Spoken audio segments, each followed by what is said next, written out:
I'm still working that out through therapy. Okay. It's one of the things I just became attached to it, and I still have it in my closet.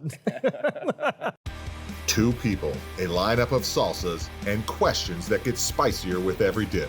This is Heated Exchange.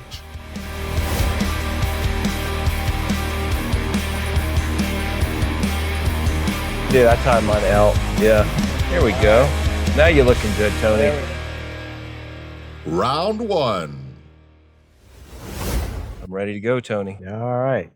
So, Jamie, if a AI humanoid were to replace you in your current role, what's the first thing that it will mess up? My Southern accent. I don't think I get it right. Really? Yeah, I mean, I've got a Southern accent that is a very unique one. Well, I may have some opportunities in the AI world to create one, but I Well, guess. personality, too, and my Southern accent together can be replicated. So, Okay, I would agree. I would agree. So, Tony, you like to tinker with things at home and at the office.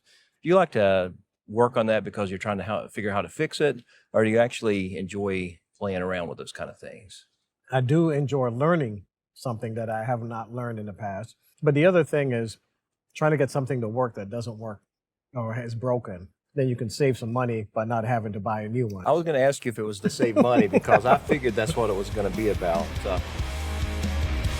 Round two. I actually like this. Has a little bit of a kick. It's got a little bit of sweetness to it. Right, a little bit of jalapenos in there. That's the one I like the best. All right. What is one big mistake that you have made in your career, and what did you learn from it?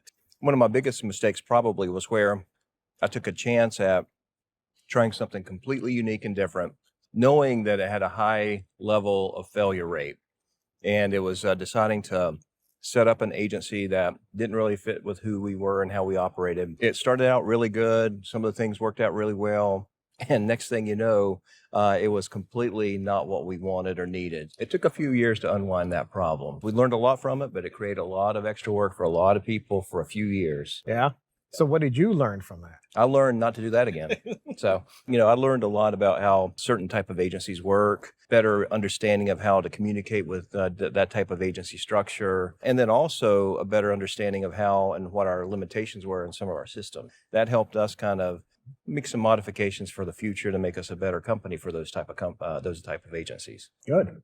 Okay. So, Tony, I hear that a rumor that you're like a superhero of some sort. So what's the story about this underwater dog? Can you care to explain this one to me? I work by my mouth is full with salsa. Honestly, that middle one is just as mild as the first one. Yeah, it wasn't that spicy. Yeah. No. So, with me focusing on the salsa, I totally forgot what the question was. So that, this whole, good way to deflect. I heard this story about you being an underwriter dog. There was a underwriter meeting. There was an officer of the company who was supposed to wear the underwriter dog. Was it a full outfit? It was a full outfit. Everything from the top head to the big feet on the bottom. I think you have a cape too, right? There was a cape involved. And so you were like a superhero. Well, yeah. This person looked at the outfit and said, there is no way I am putting that thing on. And so we're all scrambling like, what are we going to do? Because, we need to have this. And I took one for the team and put on the outfit and went out as underwriter dog. And you had speaking. You had a speaking. I had a speaking engagement. And it was funny because I wore glasses at the time and they had a mask as well. So the mask over the glasses, and as I was speaking, the mask kept riding up, and so my cue card in my hand kept going up higher because I couldn't read what was on the card. How many years ago was that? This was in 1999 or 2000. Yeah. So why were you wearing the costume last weekend? I'm still working that out through therapy. It's one of the things I just became attached to it, and I still have it in my closet. Round three. This last one has a little bit more kick to it. Hit you kind of in the back of the throat. It's not that bad. I thought we'd have a little bit more of a kick. Yeah, just for the record, I'm going to mess up on a few of these so he keeps eating. I'll be over crying. All right, let me get a good old dip here. Okay, so how about this? What legacy do you want to leave behind when others think about Jamie? Not just as a CEO, but as a person. It's a good question.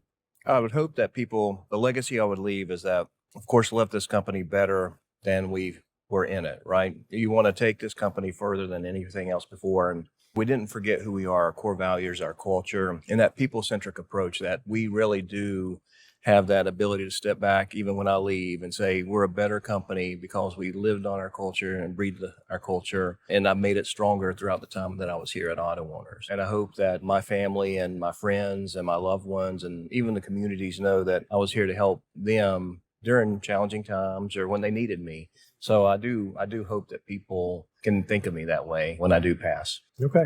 Probably that's a morbid way to look at things. No. So, Well, you set your path for what you're known for while you're living. Yeah. take care of people. Yes. All Get right. ready. Okay. All right, Tony. So what's something that stayed pretty constant for you throughout all the changes you've seen and experienced in technology? Just also staying consistent right now. I would say the thing that has stayed constant here at Auto Owners, I'm going to put it in that frame of reference, would be our people, our associates. We have a great group of people who have embraced the different technologies, the changes. We are now heading into the area of AI. I would just encourage our associates to look back at what has happened over the years and all the different technologies. We didn't lay anyone off. Mhm. We just allowed associates to do other roles, other responsibilities, and we continue moving forward. And I look at this technology as that is going to do the same thing for us. So really the technology is more of a tool for our associates. It's not a replacement for our associates, and it really is something that our associates embrace to help us become a better company. Yes, Yeah. be more efficient, do things quicker, faster, Yeah. and differentiate us from others in the industry. We came for the salsa, stayed for the stories. That's Heated Exchange.